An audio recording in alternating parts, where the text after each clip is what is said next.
Bom dia, boa tarde ou boa noite, a depender do horário que você esteja assistindo esse vídeo. Tudo bem com você? Eu sou o professor Fábio e no vídeo de hoje eu gostaria de falar brevemente a respeito do desenvolvimento histórico da geometria não euclidiana.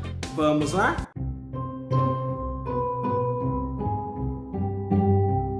Antes de mais nada, eu vou pedir que você faça o já famoso cucocô, que é curtir, ou seja, deixa o seu like.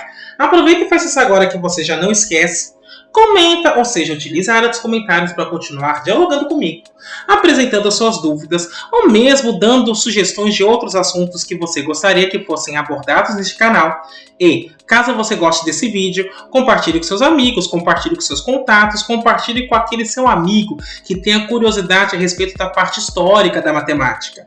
Além disso, eu vou pedir para você clicar no sininho, se inscrever e ativar as notificações. Desta forma, toda vez que sair um vídeo novo por aqui, você será avisado. O objetivo desse vídeo em particular é falar da geometria não euclidiana. E veja, quando nós estamos pensando em geometria não euclidiana, isso engloba muitas geometrias. Você pode estar falando da hiperbólica, você pode estar falando da diferencial, você pode estar falando da algébrica, você pode estar falando da topologia, ou seja, tudo aquilo que de certo modo escapa do rigor euclidiano, mas tem como fundo objetos geométricos.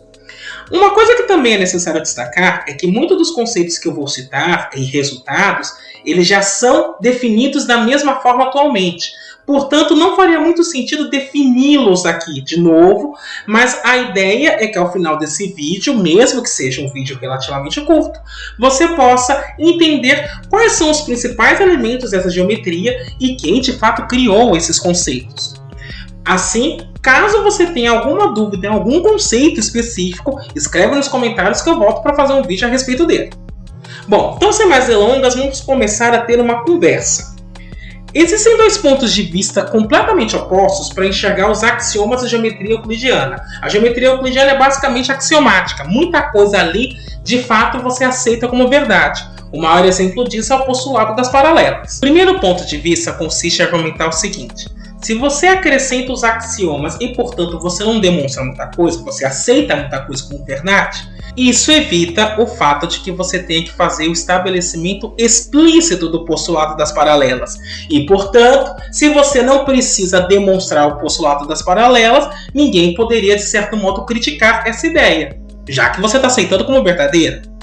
Com essa perspectiva, a geometria euclidiana, então, acabaria gerando a geometria não euclidiana. Por outro lado, a álgebra indo-arábica acaba por ampliar o poder da geometria através de suas divisões algébricas. Esta aproximação algébrica, então, traz uma miríade de exemplos de geometrias não euclidianas. Deste modo, eu poderia enxergar a geometria euclidiana não como sendo algo amplo, mas apenas um tipo particular de geometria. Então é como se acontecesse o seguinte: eu tenho geometria, uma série de subconjuntos, a geometria euclidiana é um desses subconjuntos de um grande conjuntão chamado geometria. O outro ponto de vista já aceita os axiomas, tendo em vista que boa parte da matemática no Ocidente, incluindo essas chamadas geometrias não euclidianas, foram criadas com o auxílio de axioma. Então, como é que eu falo que para a geometria euclidiana não posso utilizar axioma, mas para aquilo que é não euclidiano eu posso utilizar? Então, a geometria euclidiana nesse caso não é um caso particular da geometria como um todo. Ela é uma geometria por conta própria e todas as demais também. O fato é que as geometrias não euclidianas floresceram no século XIX a partir do uso da trigonometria em superfícies curvas. Em particular, os estudiosos dessas geometrias tentariam substituir o postulado das paralelas por outras hipóteses menos óbvias. A partir de 1800, alguns matemáticos começaram a explorar essas geometrias sem se preocupar em esperar a euclidiana, porque no primeiro momento, tudo que a geometria não euclidiana fazia era uma tentativa de espelhamento daquilo que havia sido estabelecido por Euclides. Ou seja, eu tenho um resultado euclidiano, como é que ele vai se comportar agora nesse espaço que eu estou definindo? Basicamente era isso. Mas, a partir de 1800, apareceram matemáticos que disseram: não, gente, não é por aí o caminho. Vamos parar de fazer esse tipo de coisa e vamos explorar esse conjunto que nós construímos para ver até onde nós conseguimos chegar com ele, sem se preocupar em fazer um espelhamento da geometria de Euclides. O padre jesuíta Giovanni Saccheri era um professor da Universidade de Pávia e ele publicou, em 1733, um tratado replicando boa parte daquilo que já havia sido feito pelos islâmicos. O Saccheri estudou os quadriláteros de Tabit, atualmente chamado quadriláteros de Saccheri. Aqui é necessário fazer uma justiça histórica. Os quadriláteros de Saccheri, na realidade, foram descritos por Tabit ibn Qurra na tentativa de provar o postulado das paralelas. Saccheri, na realidade, tenta fazer a mesma prova, usando o mesmo raciocínio do Tabit. Só que, curiosamente, os tais quadriláteros não levam o nome de Tabit. Saccheri mostrou ainda a equivalência entre o postulado das paralelas e o fato de que duas retas que convergem do lado de uma transversal são divergentes do outro. Então, qual que era a ideia? Então, eu tenho uma reta aqui, e aí eu tenho duas que atravessam esta reta. Então, esta reta T seria transversal a essas retas R e S. O que Saccheri mostrou é que duas retas que se encontram num ponto divergem do outro lado da transversal. Ou seja, se de um lado de uma transversal elas se encontram, do outro elas têm que divergir. Ele mostrou, na realidade, que este resultado é equivalente ao postulado das paralelas. Só que para provar esse resultado, ele precisa aceitar que o teorema do ângulo externo exista como axioma. É por isso, inclusive, que nós vamos dizer que o postulado das paralelas é equivalente ao teorema do ângulo externo. Ou seja, eu aceito um e demonstro o outro. Mas um deles eu tenho que aceitar como axioma.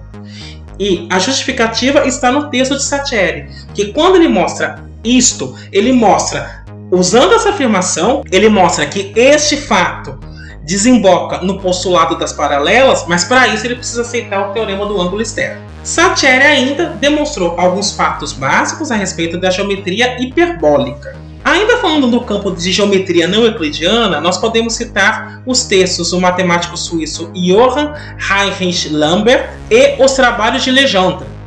Os textos de Lambert parecem modernos de muitas formas. Por exemplo, foi ele que mostrou que π é um número irracional. Ele estudou problemas de régua e compasso.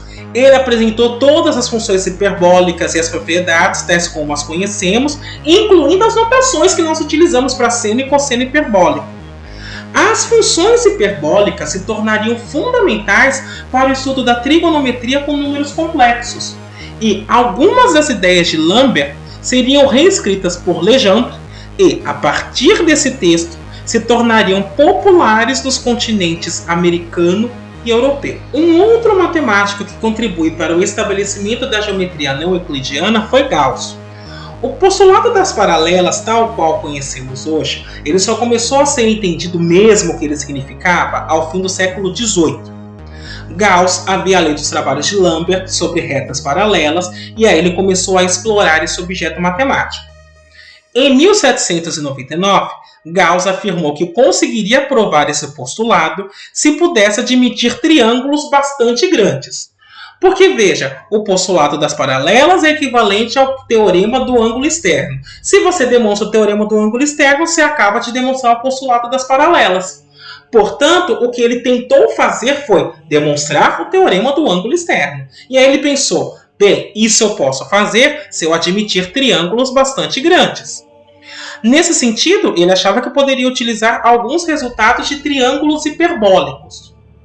5 anos depois, ele percebeu que estava completamente equivocado e observou que um espaço não euclidiano deveria ter alguma unidade de padrão de comprimento. Assim, ele estudou como poderia ser obtida esta unidade a partir dos estudos de astronomia. Porque quando você está estudando astronomia, você já está estudando algo curvo. Por consequência, você já estaria, em tese, fora do espaço euclidiano. Os primeiros tratados abordando a geometria não euclidiana seriam os tratados de geometria hiperbólica. E os primeiros tratados que abordam essa geometria em toda a sua extensão se devem ao matemático russo Nikolai Ivanovich Lobachevsky e ao matemático húngaro János Bolyai. Ambos desenvolveram a geometria do plano hiperbólico e a estenderam ao espaço tridimensional, e eles adaptaram todos os fatos inerentes à geometria euclidiana para a hiperbólica. Lobachevsky, em particular, conectou as partes de um triângulo hiperbólico utilizando fórmulas derivadas da adaptação do postulado das paralelas. É bom lembrar que, no caso da geometria hiperbólica, duas retas paralelas se encontram. Você tem um ângulo de paralelismo ali. É bem diferente daquilo que acontece no espaço euclidiano. E para apresentar seus resultados, ele chegou a editar um jornal de circulação limitada. Lobachevsky ainda afirmava que somente a observação poderia indicar se o espaço hiperbólico podia ser chamado de euclidiano ou não. Porém, a aceitação da geometria hiperbólica viria também com a ausência de alguma aplicação prática, ou seja, criou-se uma nova geometria num novo conjunto e ninguém soube para que ela serve. Apesar disso, apesar de não ter uma aplicação direta nem na astronomia nem na física, essa geometria já no começo do século XX serviria para clarear algumas fórmulas usadas na análise complexa. Já Janusz Bolyai foi menos feliz na sua carreira. A carreira dele foi mais turbulenta que o Lobachevsky. Ele sabia que retas hiperbólicas paralelas se encontram no espaço e já sabia inclusive como calcular esse ângulo de paralelismo. Contudo, esse resultado só seria publicado em 1831. O grande problema é que quando ele publicou o resultado dele, Lobachevsky já tinha publicado todo o seu tratado 5 anos antes. Mesmo assim, Bolyai sempre foi relegado a segundo plano. Então, só a título de exemplificação, Bolyai era considerado tanto matemático de segunda categoria, por assim dizer, que todos os trabalhos dele viraram apêndice no livro do pai dele, que também era matemático. Levou um tempo para que os outros matemáticos entendessem, então, esta geometria hiperbólica, a geometria não euclidiana em particular, bem como o fato de que retas paralelas poderiam se encontrar ou que a soma dos ângulos de um triângulo pudesse ser superior a 180 graus se eu mudasse o espaço. Embora Gauss tivesse definido a curvatura de curva num artigo publicado em 1827, foi a aula inaugural de Riemann em 1854, quando Riemann estava para ser contratado como professor de uma universidade. Essa aula seria publicada em 1867, que trouxe a distinção entre ilimitado e infinito, para dar uma perspectiva mais adequada, porque você pode ter coisas ilimitadas, você pode ter coisas infinitas, mas elas não significam o mesmo objeto. Por exemplo, eu posso ter um conjunto de números limitado, ou seja, um pedaço da reta, mas necessariamente esse conjunto eu posso entender que a quantidade de pontos lá dentro é infinito. Então, essa ligação entre infinito e limitado, ela não poderia ser algo como coexistência, do tipo, uma coisa é igual a outra. Em 1868, após a aula de Riemann, Beltrame percebeu que os teoremas de Lobachevsky gerariam um modelo de plano hiperbólico num disco euclidiano. E aí então está o modelo que foi apresentado para você verificar como é que ficaria o disco euclidiano pensando em geometria hiperbólica, ele vira essa espécie de cone. E aqui eu tenho uma pseudosfera. Se eu tenho uma esfera no espaço euclidiano, na geometria hiperbólica ela assume esta cara. Por fim, eu queria falar brevemente a respeito então das bases da geometria não euclidiana. O postulado das paralelas sempre foi objeto de estudo entre os matemáticos a fim de que se pudesse ampliar o rigor da geometria. Afinal, a aceitação de que retas paralelas existem sem prova nenhuma foi uma das coisas mais complicadas para os matemáticos aceitarem. O problema era recorrente no cálculo, tendo em vista que este campo de conhecimento, por vezes, tinha dificuldades em separar os objetos geométricos dos algébricos. Euclides tomava por dado não somente a existência de retas paralelas, ele aceitava a continuidade do plano, a infinitude de uma reta, a infinitude de um plano, dentre outros fatos que poderiam ser sugeridos com desenhos. Porém, nenhuma geometria nova seria aceita de maneira totalmente axiomática. A geometria projetiva e a geometria diferencial, por exemplo, elas vão surgir como expansão dos estudos de superfícies. Portanto, essas geometrias por si só não são axiomáticas. Agora, aquilo que as embasa é. Deste modo, a aula inaugural de Riemann, então, aponta essa necessidade de ignorar a axiomatização. Ou seja, você precisava construir conceito geométrico a partir de determinadas hipóteses. Portanto, os geômetras do século XIX se preocuparam com estas novas geometrias. Muito embora isso não indique que a geometria euclidiana tenha parado. Na realidade, os resultados euclidianos continuaram aparecendo, mas em comparação às geometrias euclidianas, eles apareceram numa velocidade muito menor. Bem, era isso que eu gostaria de discutir com você hoje. Espero que tenha sido bastante proveitoso. Eu me despeço por aqui. Até a próxima!